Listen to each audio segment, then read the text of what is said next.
ఆయన వద్ద జనులకు వారు ఎంపిక చేసుకున్న మార్గమునే అనుసరించే స్వేచ్ఛ ఉంది. భగవాన్ దగ్గర ఎవరు ఏ మార్గాన్ని ఎంపిక చేసుకున్నారో ఆ మార్గంలో వెళ్లే స్వేచ్ఛ భగవాన్ దగ్గర ఉంది. మీరు వెళ్లే మార్గం సరైనది కాదు, అలా వెళ్ళకండి ఎవరితోటి చెప్పరు. సందర్శకుల యొక్క హోదాని గాని, సంపదని గాని, రూపాన్ని గాని వారి పట్ల ఆయన స్పందనని ప్రభావితం చేయలేకపోయేవి. వాళ్ళెంత హోదా కలిగిన వాడైనా, సంపద కలిగిన వాడైనా, అందచందాలు కలిగిన వాళ్ళైనా సరే వారి పట్ల ఆయన స్పందనలు ఏమాత్రము ప్రభావితం చేయలేకపోయేవి. సందర్శకుల హృదయాలలో ఏముందో ఆయనకు స్పష్టంగా తెలుసు. చూడడానికి వచ్చిన వారి హృదయంలో ఏముందో భగవాన్కి ముందే తెలిసిపోయేది. ఎవరైతే నిజమైన అణుకువతో, పసిపిల్లల వంటి విశ్వాసంతో ఉన్నవారు ఆయన అనుగ్రహాన్ని పొందగలిగేవారు. నిజమైన అణుకుతో భగవాన్ దగ్గర నాకు ఈ సమస్య ఉంది, దీనిని నాకు భగవాన్కి చెప్పుకోవాలి, భగవాన్ నా సమస్యను తీర్చగలరని విశ్వాసంతో ఉన్నవారు ఆయన అనుగ్రహాన్ని పొందగలిగేవారు. నాకన్నీ తెలుసు, ఆయన ఈయన ఏం చెప్తాడో చూద్దాం అనేవారి జోలికి భగవాన్ వెళ్లేవారు కాదు. సర్వమును ఎరిగిన పవిత్రమైన స్వచ్ఛమైన ఆయన దృష్టిలో పురుషుడు, పసిబిడ్డ, స్త్రీ, గృహస్థుడు, సన్యాసి వీరి నడుమ ఏ విధమైన భేదము ఉండేది కాదు. అడిగేవాళ్ళు స్త్రీయా, పురుషుడా, గృహస్థుడా, పసిబిడ్డ, సన్యాస అన్న భేదమే ఉండేది కాదు. అంత సమత్వంతో అవతల వ్యక్తి యొక్క మానసిక స్థితిని బట్టి వారికి ఏ రకంగా చెప్తే ఆనందం కలిగి చక్కగా శాంతిగా సాధన చేసుకోగలుగుతారో ఆ రకంగా చెప్పేవారు భగవాన్. దాన్నే మనం అపార కరుణ అని కూడా చెప్పుకోవచ్చు. ఇంకా నిజాయితీ గురించి మనం భగవాన్ సన్నిధిలో ఉంటున్నట్లయితే మనము ఎన్నటికీ కపటంగా ఉండలేం. భగవాన్ సన్నిధిలో ఉన్న వాళ్ళు ఎవ్వరూ కపటంగా ఉండడానికి వీలు పడదు, ఉండలేం. మనం ఏ విధంగానూ ఆయన్ని మోసగించలేం. ఆయనకి తెలియకుండా ఏది ఉండదు. ఒకప్పుడు బాగా పలుకుబడి గల భక్తుల బృందం ఒకటి భగవాన్ని మద్రాసుకు తీసుకుని వెళ్లాలనే ప్రణాళికతో వచ్చారు. ఆ ప్రణాళిక అమలు పరచాలనే ప్రయత్నంలో చాలా మంది ఆశ్రమానికి వచ్చి హాల్లో ప్రవేశించారు. భగవాన్ రమణాశ్రమం వీడి రావడానికి అంగీకరించరు అనే విషయం వారికి అర్థం కావడానికి ఎక్కువసేపు పట్టలేదు. కాసేపటి తర్వాత వాళ్ళు వెళ్ళిపోయారు. ఆ నాటకం జరుగుతున్నంతసేపు ఒక భక్తుడు హాలులోని ఒక మూల కూర్చొని గమనిస్తున్నాడు. ఆ చర్చలు జరిగినంతసేపు ఆయన ఏమీ మాట్లాడలేదు. ఆయన మద్రాసు నుండి వచ్చిన బృందముతో రహస్యంగా లాలూచీలు పడ్డాడు. ఆ బృందం వారు వెళ్లిపోయిన తర్వాత భగవాను తమ పరిచారికుల్లో ఒకరి వైపు తిరిగి, కొందరు జనులు మెదలకుండా కూర్చొని తమ ఎదుట జరిగే దానితో తమకేమీ సంబంధము లేనట్టుంటారు, కానీ పైకి కనిపించే దానికి విరుద్ధంగా జరిగేదాని అంతట్లో వాడి ప్రమేయం ఉంటుంది. ఒక మూల మాట్లాడకుండా కూర్చున్నాయని ఈ ప్లాన్ అంతా చేశాడు. వాళ్ళు మాట్లాడుతూ ఏమీ ఎరగకుండా అమాయకంగా అలాగూ చూస్తూ ఉన్నట్లుగా ఉన్నాడు. అది భగవాన్ తెలియదు అనుకున్నాడు. ఇప్పుడు భగవాన్ కొందరు జనులు మెదలకుండా కూర్చొని తమ ఎదురు జరిగే దానితో తమకేమీ సంబంధం లేదు అన్నట్లుంటారు, కానీ పైకి కనిపించే దానికి విరుద్ధంగా జరిగే దాని అంతట్లో వారి ప్రమేయం ఉండి తీరుతుంది అన్నారు భగవాన్. చివరికి ఆ భక్తుడు, భగవాన్ మీరు నన్ను పరీక్షిస్తున్నారా అని ప్రశ్నించాడు.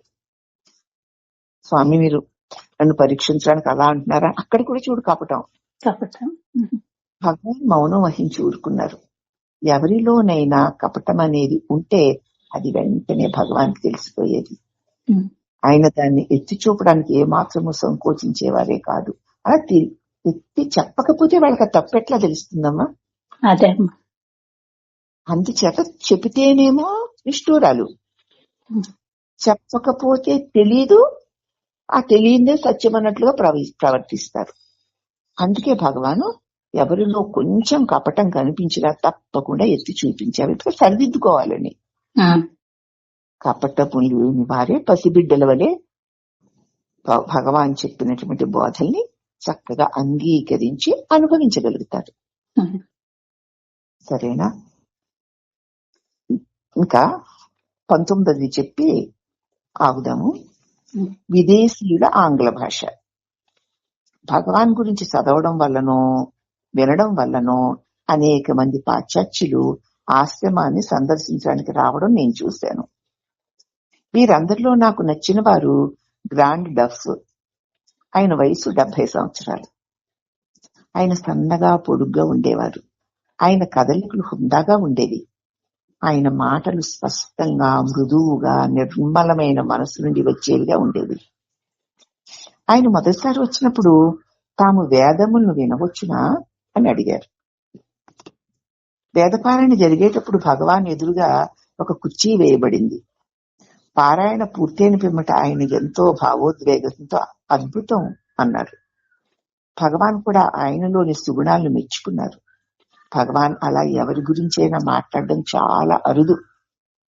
గ్రాండ్ డఫ్ 6 నెలల పాటు ఊటీలో ఉండి సంస్కృతం నేర్చుకున్నారు. ఆయన సంస్కృత భాషని భగవాను ప్రేమించారు. రమణగీతకు రాసిన పీఠికలో భగవాన్ గురించి ఆయన ఎంతో గొప్పగా రాశారు. డంకన్ గ్రీన్ లీవ్స్ను నేను బాగా ఎరుగుదును. ఆయన కూడా భగవాన్ పట్ల ఆకర్షితులైన వారే. ఆయన ఆక్స్ఫర్డ్ విశ్వవిద్యాలయంలో ఎంఏ చదివారు. ఆయన భారతదేశంలో తలపెట్టిన అనేక ప్రణాళికలు, ప్రాజెక్టుల వల్ల ఆయన భగవాన్ సన్నిధిలో ఎక్కువ కాలం ఉండలేకపోయేవారు. ఆయన దివ్యజ్ఞాన సమాజపు సభ్యుడు. దివ్యజ్ఞాన సమాజం వారు ఆయన్ని 15 సంపుటాలు కలిగిన గ్రంథమును మతం యొక్క చరిత్రను గురించి రాయమని కోరారు దివ్యజ్ఞాన సమాజం వాళ్ళు. అదే కాకుండా భారతదేశంలో ఎన్నో పాఠశాలను స్థాపించాలని గొప్ప ప్రణాళికలను ఆయన తయారు చేసుకున్నారు కూడా. కానీ ప్రారంభవశాత్తు ఆయన మరణించే లోపు ఆ ప్రణాళికలు పూర్తి చేయలేకపోయారు. భగవాన్ కు ఆంగ్ల భాషలోని ప్రామాణిక గ్రంథములతోటి పరిచయం ఉంది. వాటి పట్ల గౌరవం కూడా ఉంది. ఆయన ఎన్నో ఇంగ్లీష్ పుస్తకాలను చదివారు. రోజు ఒక ఆంగ్ల దినపత్రికను చదువుతారు కూడా. W.Y. ఇవాన్స్ బెంచ్ తన గ్రంథం కాపీలను భగవాన్కి ఇచ్చారు. భగవాను ది బెట్స్ యోగి మిలరేప అనే గ్రంథాన్ని ఎక్కువగా ఇష్టపడేవారు. ఆయన ఒకసారి దాన్ని చదవవలసిందిగా నన్ను కోరారు. ఆ పుస్తకం చదవవయ్యా అన్నారు. ఆయన ఇంగ్లీషు చదవగలరు, బాగా అర్థం చేసుకోగలరు, కానీ చాలా అరుదుగా మాత్రమే ఇంగ్లీషులో మాట్లాడేవారు. జనులు ఆయనతో స్పష్టమైన వాక్ సరళితోనూ ఉచ్చారణతోనూ మాట్లాడితే ఆయన అర్థం చేసుకోగలుగుతారు. ఒకసారి ఆయన నాతో, నాకు చాడ్విక్ మాట్లాడేది ఒక్క ముక్క కూడా అర్థం అవదు, వాళ్ళు ఇంగ్లీష్ తీరు కదా అన్నారు. ఉచ్చారణ స్పష్టత లేకుండా వేగంగా మాట్లాడితే ఆయనకు ఇంగ్లీషు కొన్నిసార్లు అర్థమయ్యేది కాదు. ఇంగ్లీషులో కాదు, ఏ భాషలో అయినా సరే ఉచ్చారణ స్పష్టత లేకుండా మాటకి మాటకి మధ్య ఏమాత్రము ఖాళీ లేకుండా ఒక ధోరణి ప్రకారంగా మాట్లాడుతుంటే దానికి సరైన అర్థం ఎలా వస్తుంది? పైగా ఇంగ్లీష్ మరీను ఆ స్పష్టత లేకుండా వేగంగా మాట్లాడితే ఇంకా ఇంగ్లీష్ కొన్నిసార్లు అర్థమయ్యేది కాదు. ఒకసారి భగవాను పల్లాకొత్తుకి వెళ్లారు. దారిలో గైహేగ్ భగవాన్ని ఏదో అడగాలని ఎదురు చూస్తున్నారు. నేను వెనుక నుండి అక్కడికి చేరుకునే లోపలే గైహేగు, నేను ఆత్మ సాక్షాత్కారమును పొందిన పిదప ఇతరులకు సహాయపడగలనా భగవాన్ అని భగవాన్ అడిగాడు. ఆయన అందుకు భగవాన్ ఇంగ్లీష్ లో క్లుప్తంగా, ఆత్మ సాక్షాత్కారమును పొందిన పిదప సహాయపడడానికి ఇతరులనే వారే ఉండరు. అంతే. ఎంత గొప్ప సమాధానమో చూడు. ఆత్మసాక్షాత్కారాన్ని పొందడం అంటే, ఆత్మ అంటే నేను, తన్ను తాను తెలుసుకున్న తర్వాత తనకంటే ఇతరులే ఉండరు, అంతా తానుగా ఉంటాడు. అప్పుడు ఇంకెవరికి సహాయపడతాడు? లేదు. మరి ఆత్మ సాక్షాత్కారము అంటే ఏమిటో తెలియాలి. అదేదో వచ్చి అలా చమక్కుని వచ్చేసుకుని కళ్ళ ముందు కనపడేదా? నీ స్వరూపం కదా అది. ఈ స్వరూపాన్ని నువ్వు తెలుసుకున్న తరువాత నిన్ను విడిచి ఏదీ లేదని, ఉన్నదంతా నీవేనని నీకు అనుభవం అయిపోతుంది. అప్పుడు నీకంటే అన్యులు ఎవరు ఉండరు కదా. సహాయం అడిగేవాడు ఎవడున్నాడు? అంటే ఏమిటంటే నేనేమో సహాయం చేసేవాడిని, నేను నా మీద ఆధారపడి నా సహాయాన్ని అడిగేవారు ఉండాలా? సహాయం అడిగేవారు లేకపోతే సహాయం చేసేవాడు సహాయం ఎవరికి చేయగలడమ్మా?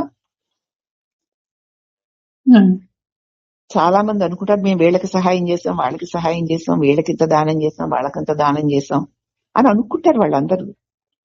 కానీ నువ్వు చెయ్యాలి అంటే అవతల తీసుకునేవాడు ఉండాలి కదా. ఆత్మ సాక్షాత్కారాన్ని పొందిన తరువాత ఇక తీసుకునేవాడు ఎవ్వడూ ఉండడు. నీ స్వరూపమే అంతా నీ స్వరూపంగా ఉంటుంది, నీకంటే అన్యమేది ఉండదు అని ఒక్క ముక్కలో అద్భుతంగా సమాధానం చెప్పారు శ్రీ భగవానుడు. ఇక రేపు జ్ఞాని యొక్క స్థితి అన్న అంశాన్ని చెప్పుకుందామమ్మా. హరి ఓం నమః.